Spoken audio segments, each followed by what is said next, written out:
మా పొలంలో పండించిన పంటని ఇలా మేమైతే పప్పులాగా చేసుకుంటాం. ఇక్కడ చూడొచ్చు మనం. ఇదైతే మనమైతే పప్పులాగా చేసుకుంటున్నాం. చూడొచ్చు మనం పప్పు.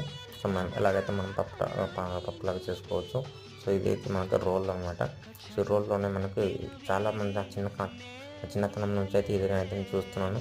సో ఇలాంటిలో మా అమ్మ అయితే రోల్ లాగా చూపిస్తుంది చూడొచ్చు. సో ఇప్పుడు మనకు మన పప్పులాగా అయితే చూస్తుంది. సో మేమైతే మా పొలంలోనే పంట అయితే వేసుకుంటాము. సో ఆ పంటలు ఉంది ఇవన్నీ. సో ఇదైతే మేమైతే పప్పులాగా చేసుకొని మేమైతే వంటకానికి అయితే చాలా ఎక్కువ వాడుకుంటుంటాం.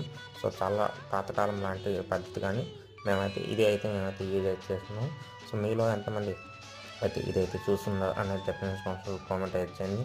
సో ఈ రోకల్ అనేది రోల్ అనేది ఈ రోల్ అనేది మనం నా చిన్నప్పటి నుంచి అయితే మా ఇంట్లో అయితే ఇదైతే ఉంది. సో మీరైతే డెఫినెట్లీ వీడియో అయితే షేర్ అయితే చేయండి. మీలో ఎంతమంది అయితే ఇదైతే చూస్తున్నారని డెఫినెట్ కామెంట్ చేయడం అయితే మర్చిపోతుంది ఫ్రెండ్స్. సో డెఫినెట్లీ వీడియో అయితే షేర్ చేయండి ఫ్రెండ్స్.